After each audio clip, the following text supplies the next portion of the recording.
बहुत विचित्र बात है। ये शुभ कामना है माताओं बहनों के लिए। और पति कोई ऐसा नहीं है जो पत्नी की उम्र बढ़ने के लिए कोई व्रत रहता हो। इसका उल्टा दिमाग चलता है कि जल्दी चंडिका देवी खत्म हो जाए छुट्टी में। कम से कम तुम भी एक दिन व्रत रह लिया करो और उस दिन ध्यान लगाया करो इष्ट देव का कि मेरी वाइफ का स्वास्थ्य अच्छा रहे। ये शुभ कामनाएं भी काम करेंगी। उनके स्वस्थ रहने की कामना कीजिए। मूर्खा यत्र न पूज्यन्ते धान्यम यत्र सुसंचितम दाम्पत्ये कलहो नास्ति श्री स्वयं आगता। दारिद्र्य नाशनम दानम शीलम दुर्गति नाशनम अज्ञान नाशनी प्रज्ञा भावना भय नाशनी। उद्योग नास्ति दारिद्र्यम जप्तो नास्ति पातकम मौने च कलहो नास्ति जागर्तो नास्ति भयम। कुचेलिरम दंत मलोपधारणम बहवा असनम निष्ठुर भाषणम च सूर्योदय चास्तामिते शयानम विमुच्यति श्री यदि चक्रपाणी। वश्येन्द्रियम जितात्मानम धृत दंडम विकारुषु पारिच्छिकारणम अत्यंत धीरम श्री निर्सेवते।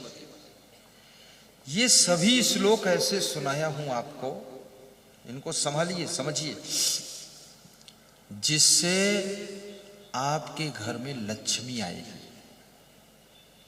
धन आएगा, उन्नति होगी, भाग्य चमकेगा। गुरु सेवा जन बंदगी सत्संगत बैराग, ये चारों जब ही मिले तब जानो बड़ भाग। कबीर साहब कहते हैं अगर भाग्य तुम्हारा सोया हुआ है तो ये चार काम करो। एक तो गुरु जी की सेवा करो, जन बंदगी परोपकार करो, सत्संगत सत्संग कराओ, सत्संग सुनो, सत्संग सुनवाओ, और वैराग्य से रहो, यानी मन में लालच न हो, कहीं भी लिप्त ना हो, इतना अपने आप पर नियंत्रण हो, वैराग्य। ये चारों जब ही मिले तब जानो बड़ भाग। ये चारों जब मिल जाएं तो समझ लो तुम्हारा बहुत बड़ा भाग्य है, सौभाग्य उदय हो गया। जिसके घर में मूर्खों का सम्मान नहीं, मूर्खा यत्र न पूज्यन्ते धान्यम यत्र सुसंचितम, और अन्न का अपमान नहीं। जब भोजन खाने बैठिए तो उतना ही लीजिए जितनी भूख है। लालच में दो मालपुआ ज्यादा मत लो, क्योंकि पेट की सीमा है, मन की सीमा नहीं। और जितनी भूख है उससे थोड़ा कम लीजिए, कम खा लीजिए। कम खाओगे तो भोजन भोजन नहीं, वो अमृत का काम करेगा। अधिक खाओगे तो भोजन जहर का काम करेगा, और मीडियम खाओगे तो भोजन केवल भोजन का काम करेगा। इसलिए थोड़ा कम खाइए। और अपनी जूठी थाली में भोजन मत छोड़िए। कम लेंगे तो छोड़ेंगे नहीं, ज्यादा लेंगे पेट भर जाएगा, छोड़ना ही पड़ेगा। यदि 5000 लोग खाने वाले हैं, एक एक पूड़ी छोड़ते हैं और थोड़ी थोड़ी सब्जी छोड़ते हैं, तो 5000 पूड़ियां छूट गई। और एक आदमी 5 पूड़ी में तृप्त होता है, तो 1000 आदमी का भोजन उन्होंने बर्बाद किया है, अन्न का अपमान किया है। और हमारे देश के अंदर बहुत से ऐसे गरीब लोग हैं जिनको पूड़ी खाने को नहीं मिलती है, रूखी सूखी रोटी खाते हैं। उनके लिए चिंता करो और एक पूड़ी बचा लो, और उनके लिए सुरक्षित। ज्यादा तुम दान न कर सको, पर इतना दान जरूर किया करो कि कम से कम हर महिला इस बात को सुन ले, साल भर में 5 साड़ी दान कर दिया करो। कोई गरीब लेडीज को देखो फटी लटी कटी पहने हैं, दे दो। अपने थैले में एक साड़ी लेकर चला करो, वहीं दे दिया, छुट्टी कर दिया। और नई साड़ी दान ना कर पाओ तो पुरानी साड़ी दान कर दो। कलकत्ता में एक ऐसी लेडीज है जो रोज नई साड़ी पहनती है और पुरानी वाली लपेट के दान कर देती है। और जिस पति से विवाह किया था उससे वादा करा लिया था रोज एक साड़ी दान करूंगी, अगर आपके दिल है इतना बड़ा तो शादी करो, नहीं तो कोई दूसरे के साथ करूंगी। तो पति बोला एक के बजाय 2 करो तो हम सब तैयारी कर लेंगे। और उसके दान करने से बहुत उन्नति हुई है। फर्रुखाबाद डिस्ट्रिक्ट उत्तर प्रदेश में एक बहू किसी घर में आई पहली बार, तो उसको बड़ी कीमती साल सासू ने ओढ़ाया। तो कोई पड़ोस की गरीब लेडीज आई और उसके से मिली और आशीर्वाद दिया बहू को। तो बहू को दया आ गई, तो कीमती साल उस गरीब लेडीज को ओढ़ा दिया कि तुम ले जाओ। तो सासू बहुत नाराज हुई, अरे ये 4000 की साल थी, तूने इसको क्यों दे दिया? और थोड़ा डांटा भी। तो उस बहू ने अपने पिता को फोन लगाया कि पिताजी, ये बहुत दरिद्री के घर में मेरा विवाह कर दिया, 1 साल दान कर दिया, उसमें भी सासू जी बहुत नाराज है। बोले बेटी मैं सुबह आ रहा हूं। तो सुबह एक ट्रक भर करके कंबल और साल और साड़ी लेकर उसका बाप आया और गेट पर ट्रक लगा दिया, कहा ये सब उतार कर स्टोर में भरिए और रोज बांटिए तुम। तो सासू के होश उड़ गए कि अरे ये बहू आई है कि देवी आई है, साक्षात लक्ष्मी। 1 साल दे दिया, उससे हमने नाराजी की, 1 ट्रक इसका बाप दे गया। इसका भाग्य किस्मत कितना प्रचंड है। सासू को उसी दिन ज्ञान हो गया और सासू ने बहू से क्षमा मांग ली कि माफ करना देवी, तुम बहुत महान हो, मैं समझ नहीं पाई।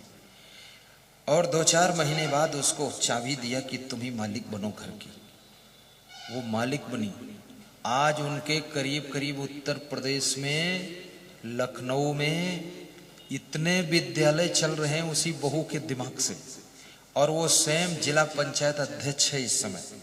और साथ साथ में दूध, घी, मक्खन, मलाई की बहुत फैक्ट्रियां हैं। पूरे लखनऊ में कई जिलों में उसका दूध, मलाई, घी खाते लोग हैं। और उसने गंगा नदी के किनारे कम से कम 10 करोड़ का आश्रम भी बनाया है। कोई भी आ जाओ, फ्री व्यवस्था, सब टाप के कमरे। तो उसकी सासू ने कहा मुझे नहीं पता था मेरे घर में लक्ष्मी का अवतार आया है, अब मैं तो पछता रही हूं इसको जो डांटा था मैंने। ऐसे होता है, दान करने से भाग्य बढ़ता है। दारिद्र्य नाशनम दानम, इसलिए दान भी करना चाहिए। कुछ लोग सोचते हैं दान करने से पैसा घट जाता है। अभी मैं आ रहा था, उत्तर प्रदेश से छत्तीसगढ़ जा रहा था, तो टोल टैक्स पर गाड़ी रोका। तो मेरी गाड़ी आगे नहीं थी, मेरे संतों की गाड़ी आगे थी। रोका तो मैंने अपने गाड़ी के अंदर से उसको बुलाया, टोल टैक्स वाले, इधर आओ प्रसाद ले लो।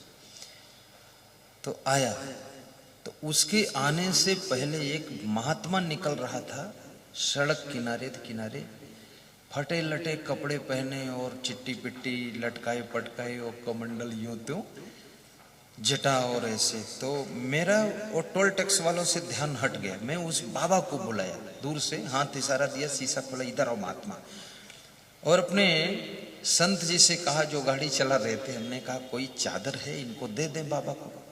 बोले इस गाड़ी में तो चादर नहीं है गुरुदेव। तो मैंने कहा तो मैं जो ओढ़ा था वो अच्छी वाली ऊपर वाली वो दे दो। तो बोले हाँ वो दे देंगे। तो उसको ले करके उसको ओढ़ाया और टोल टैक्स वाला आ गया, तो उससे हमने कहा तुम भी एक किनारा पकड़ो, ओढ़ा दो, कुछ पुण्य तुम्हारा भी हो जाएगा, ओढ़ाने में साथ दे दो। ओढ़ाया उसने। तो टोल टैक्स वाले जितने थे वो मेरे हाथ जोड़ा, बोला माफ करना गुरुदेव, आप महान हो। इस बूढ़े साधु को, फक्कड़ को कोई कुछ देने वाला नहीं, देखेगा नहीं, तुमने बुलाकर अपनी कीमती चादर अभी उठा दी। टोल टैक्स हम नहीं ले सकते हैं, सब निकालो गाड़ी, जल्दी ले जाओ, आप क्षमा करना पड़ता है। तो सब गाड़ी फटाफट छोड़ो, बोले बस आप चले जाओ, हम शर्मिंदा हैं। अब वो साल चादर दिया मैंने और तुरंत उसका फल आया, तुरंत। तो ये दान का, सेवा का फल तुरंत मिलता है। ठंडी का महीना आ रहा है, ज्यादा नहीं तो 2-2, 5-5 कंबल तुम दान करो। देखना फिर तुम्हारे घर में क्या होने वाला है, बहुत कुछ होने वाला है। ऐसा नहीं कि हमको दान करो, हमको नहीं, जो तुमको नंगा उघाड़ा मिले उसको करो, देखना घटना घटेगी आपके यहाँ। मैंने एक बार 30 साधुओं को मच्छरदानी दिया, बाहर के साधु आए थे, तो मुझे एक आदमी ऐसा मिला, उसने 100 मच्छरदानी दिया। तो हमने कहा क्या बात? बोले कोई बात नहीं, आपने सिंगल बेड की दान किया, मैं डबल बेड की 100 दे रहा हूं आपको। तो हमने कहा फिर इसको दान कर दूंगा। बोले तो फिर दे दूंगा तुमको, जितनी दान करोगे हम दे देंगे। तो दान का फल बहुत बड़ा होता है। दारिद्र्य नाशनम दानम।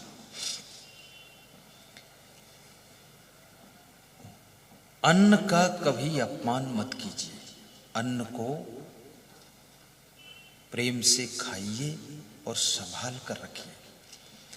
और घी कभी जूठे अंगुलियों से मत निकालिए, अन्यथा आपके घर में दरिद्र आएगा।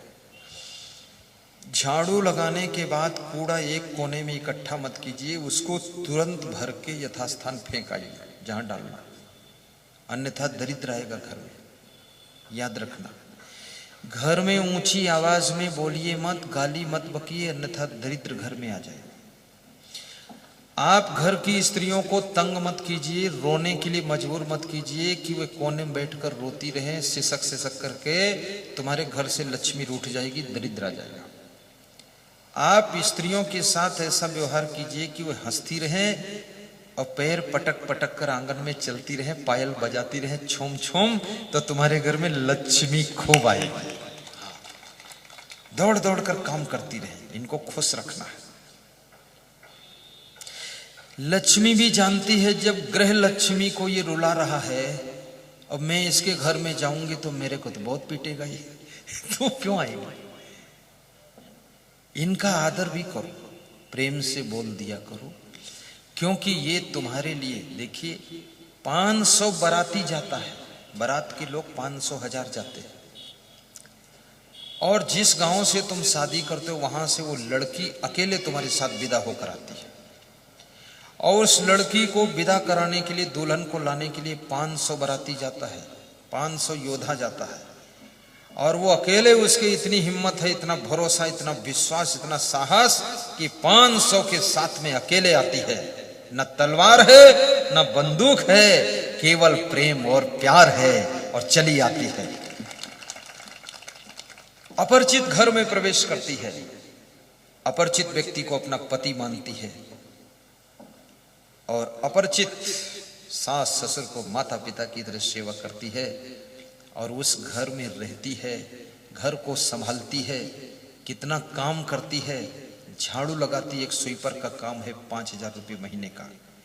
भोजन बनाती, एक रसोइया का काम है 10,000 महीने का, 15,000 हुआ। फिर कपड़े धोती है, धोबी का काम करती है, वो भी 5000 महीने का, 20,000 हो गया। और फिर तुम पैसा कमा के लाते हो, उसको रखती है, बैंक कैशियर का काम करती है, वो भी 10,000 महीने का काम है, तो 20 10 30,000 का हुआ। और फिर तुम गलती करते हो तो पुलिस की तरह तुमको डांटती भी है, तो भी 10,000 महीने का काम है, 40,000 हुआ।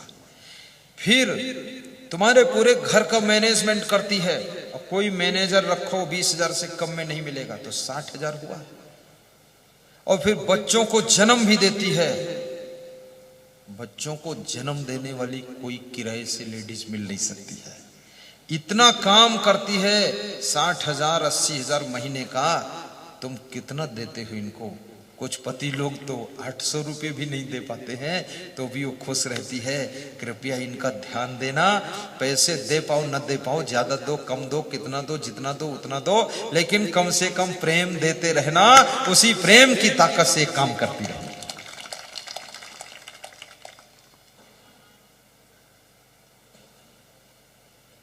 और हर लेडीज को भी सोचना चाहिए कि मेरा पति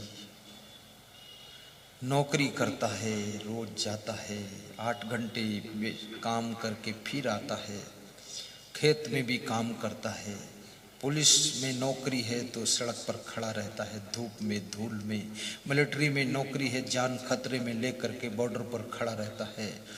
और मेरा पति अगर टीचर है, दिन भर बच्चों के बीच में पढ़ाता रहता, बोलता रहता, थक जाता है, और कमा कर लाता है, तो मेरे को अच्छे कपड़े पहनाता है, स्वयं साधारण पहनता है। ऐसे पति को समय पर भोजन बना कर दीजिए। और कभी कभी उनसे ये भी कहिए कि अगर कोई मेरी ओर से तकलीफ होती हो तो क्षमा कीजिएगा और प्रेम से रहिएगा, मैं सुधार कर लूंगा। सुधार करो ना करो, बोल तो दो कम से कम। सुधार उधार कौन करेगा? बोलना है, बोलने से ही दिल भर जाता है। तो ये दाम्पत्य कलहो नास्ति, दंपति जीवन में जिसके कलह कलेश नहीं है, कलह कलेश, प्रेम से रहते हैं पति पत्नी, श्री स्वयं आगता, उनके घर में लक्ष्मी स्वयं आती है, कभी गरीबी नहीं रहती है। कुचीलिनम दंतमलोप धारिणम बहवासनम निष्ठुर भाषणम चा, जो मैले वस्त्र पहनते हैं, दांत गंदे रखते हैं, बहुत भोजन खाते हैं, कठोर बोलते गाली बकते हैं, जो सूर्यास्त के समय सोते हैं, वे भले विष्णु भगवान क्यों न हो, फिर भी उनको लक्ष्मी छोड़कर चल देती है। इसलिए कृपया कभी दांत गंदे मत रखिए, कपड़े गंदे मत पहनिए, बहुत भोजन मत खाइए, गाली गलौज मत कीजिए और सूर्यास्त के समय मत सोइए, तो आपके घर से लक्ष्मी कभी रूठेगी नहीं, सदैव रहेगी। उद्योग नास्ति दारिद्र्यम जपतो नास्ति पातकम मौने च कलहो नास्ति जागरतो नास्ति भयम। उद्योग करने वाले के घर में दरिद्र नहीं आता है। कहें कबीर कुछ उद्यम कीजिए, आप खाए और को दीजिए। कुछ न कुछ उद्यम करो, न रहो न निराश करो मन को, कुछ काम करो, कुछ काम करो, कभी निराश मत होइए, काम कीजिए। तो मैंने आपको विदुर नीति से, चाणक्य नीति से और कबीर साहब से बहुत सारी ज्ञान की बातें श्रवण कराने की कोशिश किया हूं। धन्य है लक्ष्मी नारायण हरोड़े और ममता हरोड़े। धन्य हो ना, खड़े होकर दिखाओ। ममता खड़ी हो जा बेटी। ये देखो, ये भी टीवी में ही देखते थे। टीवी में देखते देखते इतनी भक्ति आ गई कि गुरुदेव की सेवा के लिए खड़े हो गए और इन्होंने पूरा हमको यहाँ बुला करके सत्संग करवाया। बैठिए। राकेश साहू ने इनको मदद किया, बापू राव मकोड़े ने अपना मकान ठहरने के लिए दिया, और ये जो जहाँ पर सत्संग हो रहा है ये सरले जी हैं, क्या नाम इनका, नारायण सरले, इन्होंने अपनी जमीन प्रवचन करने के लिए दी, इनका भी योगदान है। और एक भक्त और हैं जिन्होंने मकान अपना दिया संतों के भोजन बनाने के लिए, ठहरने के लिए। बाकी तो हमारे साथ में सेटिंग ये सब आई है। ये जितना यहाँ देख रहे हैं ये जमीन यहाँ की, बाकी सब साथ में आया है, खाली जमीन है। ये 50 तखत, बाजवट, व्यास गादी, ये मंच, ये माइक, ये टेबल, ये पंडाल, ये पर्दे, ये बिछावन, ये टोटल, ये वीडियो कैमरे, ये साउंड बॉक्स, ये साधु संत और ये सारा सिस्टम, ये कुर्सी उर्सी सब, और भोजन बनाने के बर्तन, चूल्हा, गैस चूल्हा और रोटी चूल्हा, अलग अलग चौकी, बेलन, चलनी, चम्मच, चक्कू, सब साथ में। हाँ, बर्तन मांजने वाले कर्मचारी साथ में, ये सब लगाने वाले कर्मचारी साथ में। 4 ट्रक में ये सामान आया टोटल। ये तो कितना बड़ा प्रोग्राम हो, 30,000 श्रोता हो तो भी मंडप पूरा लग जाएगा, इतना बड़ा मंडप आया है। तो ये हमारा सत्संग कराने में बड़ी सुविधा है। और मैं ये भी कहूँगा इसका बड़ा नॉमिनल चार्ज है ठेकेदार साहब का। प्रवचन के पेन ड्राइव और मेमोरी कार्ड भी ले लेना। पीछे पुस्तक की दुकान है। आपके घर में माता पिता का चित्र और पति पत्नी का चित्र और कोई महान पुरुष का चित्र होना चाहिए, संत पुरुष का चित्र होना चाहिए। आपके घर में हीरो हीरोइन का चित्र मत लगाना। सांप, बिल्ली, कौवा, कबूतर, गधा, इसका चित्र मत लगाना। आप कोई महान पुरुष का चित्र लगाइए तो आपके घर में कोई महान आत्मा का जन्म भी होगा, घर धन्य हो जाएगा। तो वहाँ चित्र भी मिलेंगे। और साथ में दिवाली आने वाली है, दिवाली की खुशी में आप वहाँ से पेन लीजिए, 10-10 पेन, 20-20 पेन, जिसमें गुरु जी का फोटो है। और ऐसे फोटो लीजिए जिसमें ज्ञान की बात लिखी है। अपने रिश्तेदारों को एक एक पुरस्कार में बांट दीजिए कि आप भी इसका दर्शन करो, उनका भी स्वभाव सुधरे, जीवन बदले तो तुमको शांति मिलेगी। और जिनका शरीर बहुत बीमार रहता है, शाम को भोजन बंद कर दीजिए, भुने हुए चने चबाइए, एक गिलास खौला हुआ खूब दूध लाल रंग का हो जाए तो उसको पीजिए घूंट घूंट कर, नमक के साथ चना चबाइए, पेट की सारी बीमारी खत्म हो जाएगी। और सवेरे थोड़ा मूली, गाजर, चुकंदर, सलजम, सलाद जैसा टुकड़ा टुकड़ा काट करके उसमें हरी मिर्च काट करके और थोड़ा पपीता अलग से, अमरूद अलग से खाइए आप। देखिए क्या आनंद आता है। 3 दिन में पेट के सारे रोग जड़ से खत्म, कब्जियत जड़ से खत्म। लेकिन बीच बीच बंद भी कर देना, रोज खाते मत रहना। और शाम को मत खाना इसको, सुबह खाना, खाली पेट खाना इसको, खाने के बाद भोजन मत खाना, भोजन फिर देर में लेना। देखना सारे रोग खत्म। और सारे रोगों की जड़ पेट है, और पेट में जड़ है कब्जियत। और कब्जियत की पहचान है आपके चेहरे पर सुस्ती रहेगी, ताजगी नहीं रहेगी, ढीले ढाले रहोगे तो समझो कब्जियत है। कब्जियत की पहचान है आपको गहरी नींद नहीं आएगी तो समझो कब्जियत है। कब्जियत की पहचान है आपकी स्मरण शक्ति कम हो जाएगी। तो ऐसी बीमारियों के लिए यहाँ पर एक राजस्थान के भक्त जी श्री च्यवन आयुर्वेद कंपनी की पेटेंट दवाएं लाए हैं। घुटना दर्द की उनकी पेटेंट दवा है। पथरी की तो इतनी रामबाण दवा है। हमारे एक भक्त ने पथरी की दवा खाया तो 5 ग्राम की पथरी 1 महीने में निकाल दिया। और उसके पास में एक दवा मैं भी उसके लिया था, एक ही बार खाया, दोबारा हिम्मत नहीं पड़ी, एक ही बार हम फाइनल कर दिया। बहुत अच्छी अच्छी दवाएं उनके पास हैं, वो लेना। अब सभी श्रोता अपने अपने स्थान पर भाव श्रद्धा से आरती का पुण्य प्राप्त करने के लिए खड़े हो जाएं। ताली बजाते हुए धूमधाम से आरती करेंगे। आरती का शुभारंभ करेंगे। आरती दयाल साहिब आरती हो।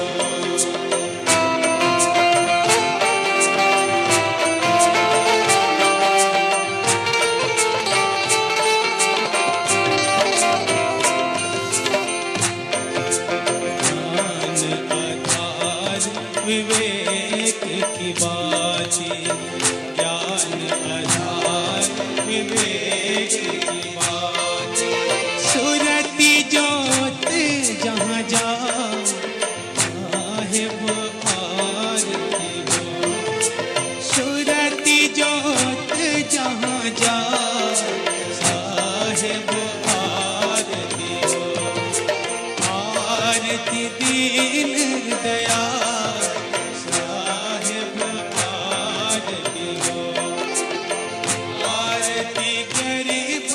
निवास साहिब आरती हो।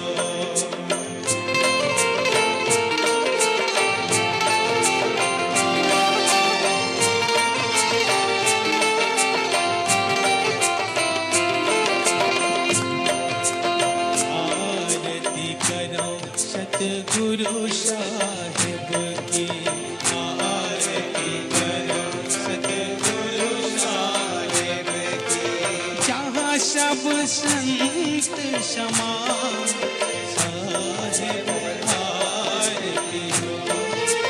जहाँ सब संत समा साहिब आरती हो। आरती दीन दयाल साहिब आरती हो। आरती गरीब निवास साहिब आरती हो।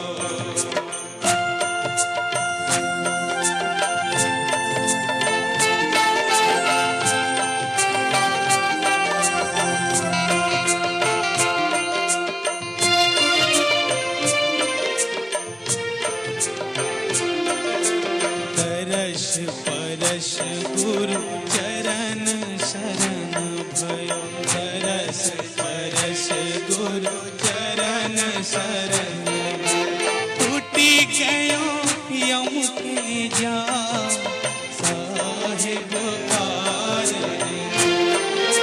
टूटी गयो यम के जाल साहिब आरती हो। आरती गरीब निवास साहिब आरती हो। आरती दीन दयाल